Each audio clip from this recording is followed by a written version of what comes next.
Where do you even start when it comes to your guest list? There are probably so many people that you could invite to your wedding, and maybe you can invite all of them, all 500 of them. If you really want a big wedding, you can do that. But odds are good that there's going to be some kind of constraint, whether it's yourself not wanting to hang out with 500 people, the venue you choose has a capacity limit, or maybe financially you just can't see yourself spending money on serving 500 people dinner. Totally fair. Absolutely understandable. People will get that. That's fine. But how do you whittle that number down, especially when maybe both of you know a lot of people, or you feel like maybe your parents are going to invite a lot of people since they might be paying for a bunch of the wedding? How do you get your guest list down to something that is manageable and that you're actually going to enjoy on your wedding day?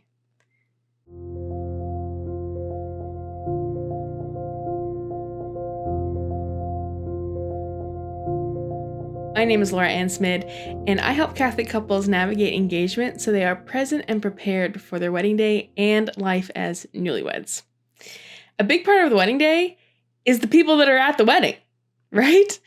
And I bet that if you are preparing for your wedding this summer, this fall, whenever it's going to be, that you are wondering how the heck are you going to narrow it down to the people that should really be there, Because I think that there's definitely a list of people that you could invite that through your broader friend circle or from work, or maybe it's your parents' friends that you kind of know, maybe you grew up and they were around, but who do you actually invite? And I'm going to start with telling you why your wedding guests are important. Obviously, they're your loved ones to some capacity. If they're not considered a loved one, not sure why they would be there, but usually it's loved ones at your wedding, okay? So family and friends, wonderful. But your guests actually have a responsibility to you as a couple. I'll share more, okay? So in the Catholic Church, the sacrament of marriage is a sacrament. So it is a public thing. It is for the good of the community. It is not a private matter. Of course, things that happen within your marriage are sacred and protected by your marriage bond, but the good of your marriage is actually for your community. So that's one aspect of it. I'm not saying that's the only reason that marriage is important, but it is a very big part of marriage. So being a guest at a wedding is, first of all, being the public witness to what's happening. And in the liturgy planning guide for the sacrament of marriage, it says, okay, this is talking about the theological foundations of marriage. In it, it says, a celebration of the Christian community. The Christian celebration of matrimony is a public act of the entire Christian community of believers. It is not merely an event that takes place in the house of the church. Since marriage is ordered toward the increase and sanctification of the people of God, its celebration displays a communitarian character that encourages the participation also of the parish community, at least through some of its members, which is usually why you get married at your home parish. Anyway, so your guests have a job. They have a duty to witness your vows and also to help you uphold them, which is pretty cool. Like, that's what they're saying, is that when you have guests at your wedding, when your friends and family are there, they are actually saying to you that they will stand by your marriage in good times and in bad. Just as you promise each other, your guests, by being witnesses to that day, are doing the same thing of supporting you as a couple and making sure that you have the tools you need, the support you need to live out your vows for the sake of each other in your marriage and for the good of the community, because no one wants to see you fail. We want to see you have a thriving, beautiful, flourishing marriage. We want you to be healed and loved in this sacrament of marriage. And our job is to support you in whatever way you need, right? Me as a guest too. I consider myself a guest at all the weddings I go to. The people that I photograph also consider me that. It's not just me claiming that spot. Anyway, moving right along. So your guests are supposed to be people that support you, that speak life into your marriage, and that are totally on team whatever your names are, right? Like everyone that was at my wedding is on team Smid, which is my last name as well now. So they are on team Laura and Brandon, my husband, and it is their responsibility to support our marriage.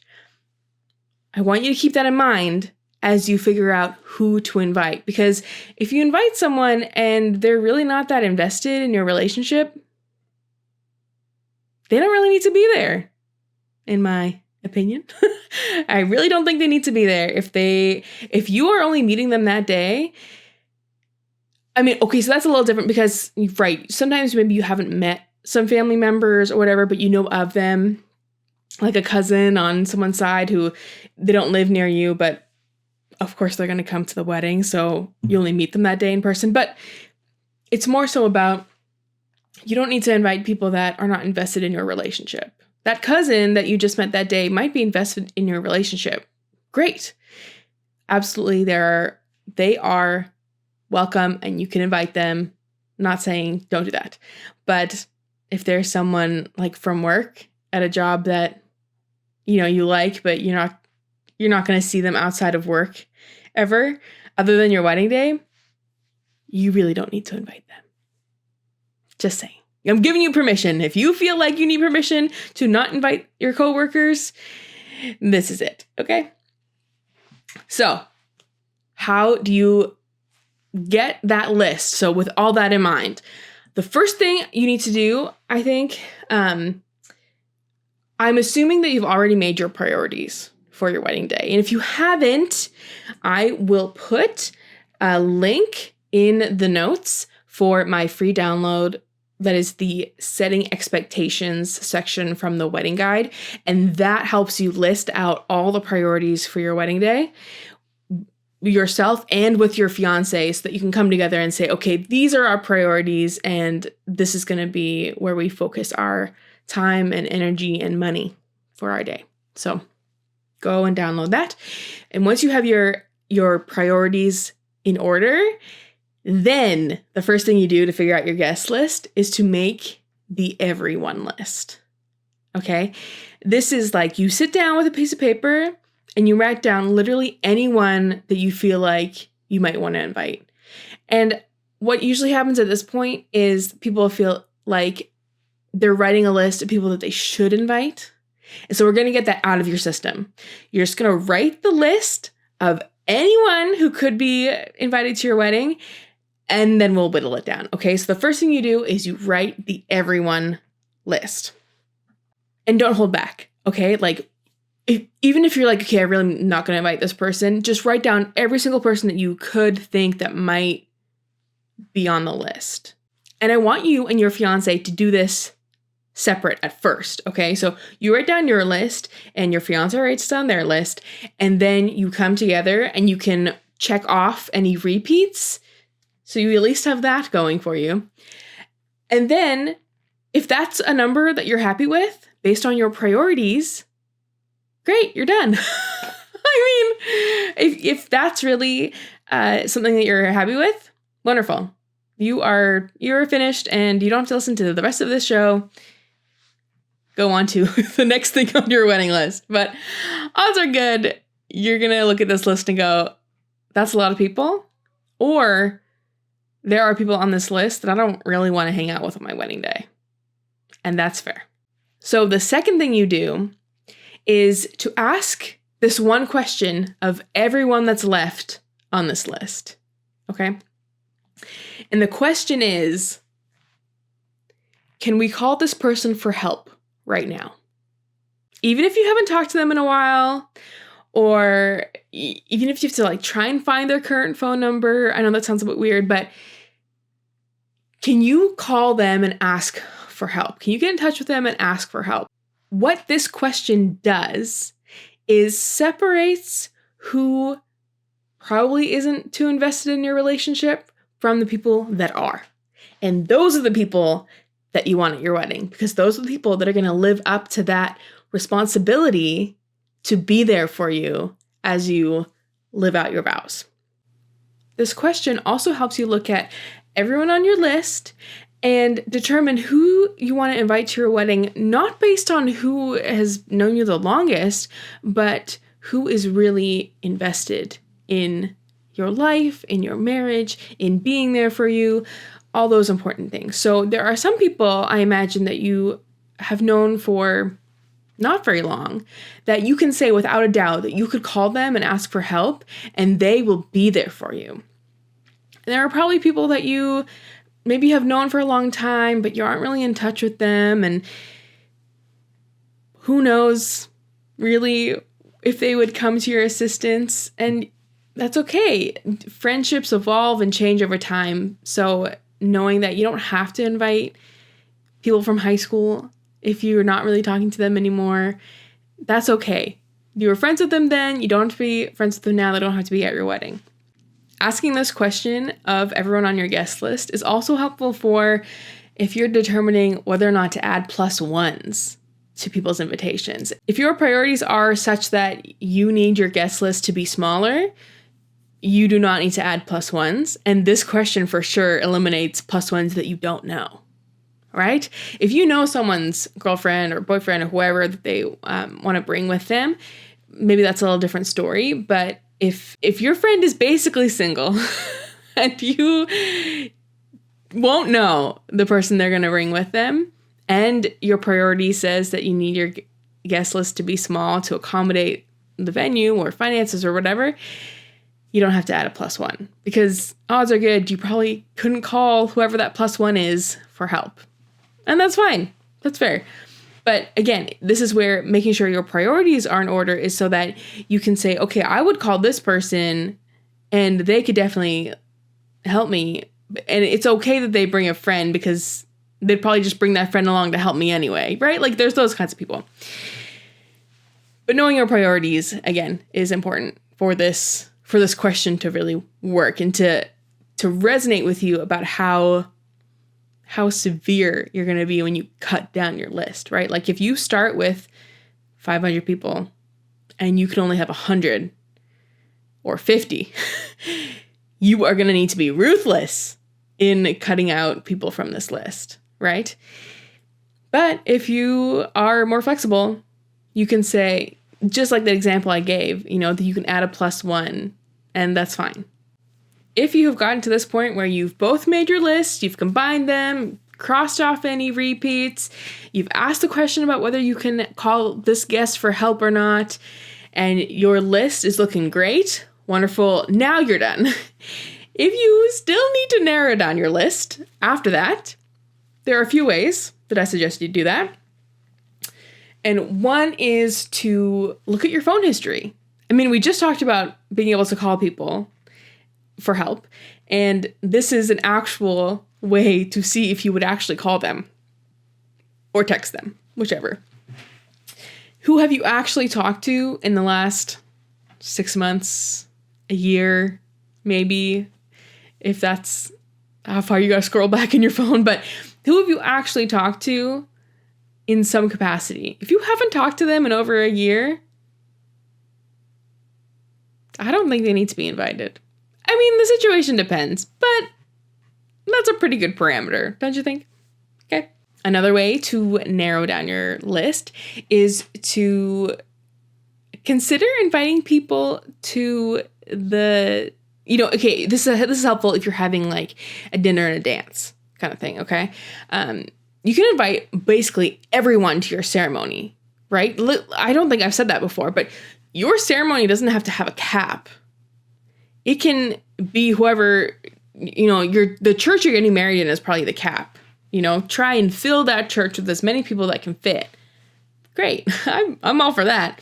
You don't have to do that. But just so you know, if there are some people that you would be happy for them to come to the ceremony, kind of like what I read from the liturgy planning guide, your parish community, you can invite them to your wedding mass, but you don't have to invite them to dinner. That's okay.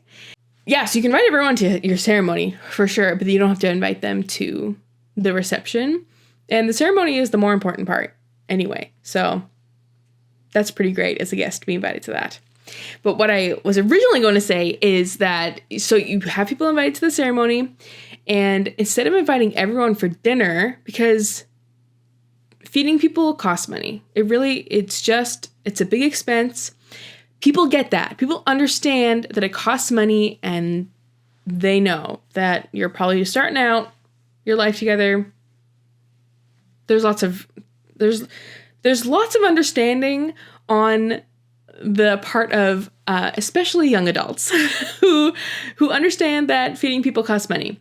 And if that, they're fine to go from your ceremony to go grab a burger somewhere and then come for the dance part. So you can do that. You can invite people to the dancing. I would say invite them for dessert and dancing. That would be fun. Or drinks and dancing, however you want to word it. Give them something when they're at the party, but you don't have to serve them the main meal kind of thing. That might help if that's one of your priorities, is to have more people, but feeding that many people is a little bit of a constraint. That is a great option, in my opinion. We definitely did that for our wedding too. We had a lot of young adults in our lives at that time. And so we just invited more people to come for the after dinner part as well. Another idea, honestly, is compromise. If you're waffling over like 3-5 people, you can probably squeeze them in, I think. If it's a question of budget, you might have to take from elsewhere in the budget to accommodate having more guests at your wedding. I think that's going to be a very real conversation, a very real thing to talk through with each other, so that you didn't say no to people because of money, right? You want to be able to, in my personal opinion, is to have more people there that love you. That's the thing. If you want a lot of people there, if you have this list and you're like, I don't know how we can cut it anymore, this is exactly who we want at our wedding, you're going to have to cut somewhere else. And that's going to be the compromise that you have to make. And now this doesn't mean that you're thinking like, I want 200 people and you have 200 people and now you have to figure out how to do that. Even if the max amount of people you want is like 50, this is still a valid conversation to be having. Okay. So, and another thing to remember is that, some people will not be able to go. That is a pretty good thing to remember. It might be different now, kind of post-COVID, I think, because there's been a couple of years where weddings have been really small. So I imagine if someone got an invitation to a wedding now, they might say yes when previously they might have said no. So that'll be interesting. But generally, if you invite everyone, if you send invitations out to everyone, it's not like everyone's going to say yes. So that's helpful to know. One more thing to consider is who is paying for this wedding. In a previous episode, I talked about managing family expectations. And in that, I talked about if family is paying for the wedding, having that talk about money sooner than later is vital, because if you are getting financial help for the wedding, the person giving you financial help might think that they have say over what your wedding is like. And that usually includes a guest list. Okay, so you need to have that conversation to see if that is the case. And if it is, you need to understand that your guest list is going to include people that maybe you don't know very well or wouldn't be on your priority to invite, but because you're not the one paying for it, there's a little bit of like leeway there. You know what I'm saying? But on that note too, is that even if you are paying for your wedding yourselves, okay, we did this with our wedding, is that we asked our parents if there was anyone they wanted to invite. Because, it's a special day for them too. And we know what it's like to go to something where you don't really know anyone. And of course, your parents know you, and they probably know your friends, and they know your fiance and his family to some degree as well. But it's special to have your friends with you at a special occasion, right? And that was kind of the thought that we had. We said, hey, we'll give you a table to fill your friends with, the people that you do life with that we also know about, and you can have this shared memory with them as well. And it worked out great. Our parents only invited like a handful of people each, and what's 10 more people? I don't even think they invited 10, but you could give them a cap if you want. But just something to consider, that if your parents or grandparents, if you're lucky to have grandparents around, would love to have a friend come with, have that conversation with each other first, and then with your families about whether or not that's something that you'll take into consideration while making your guest list. Again, your guests are very important. This is why eloping is not really a Catholic thing, because an elopement is just a handful of people, and it's very private and very, in today's day and age, it's not quite so secret. It's just that you go and have a really, really small wedding. But for Catholics, marriage is a public thing. It is for the community. And so community is required to be there in some way. And the church is never going to say you have to have 150 people at your wedding to make it valid. Absolutely not.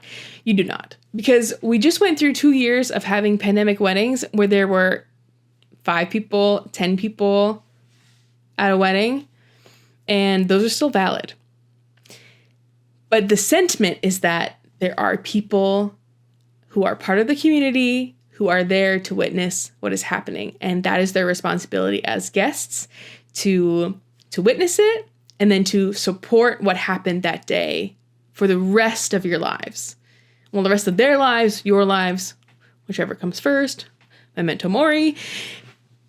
Anyway, I hope that's helpful as you look at this list, and I hope it's not so daunting now to make this list of all the people that love you, because that's what you're doing. You're making a list of people that love you, and that's pretty nice.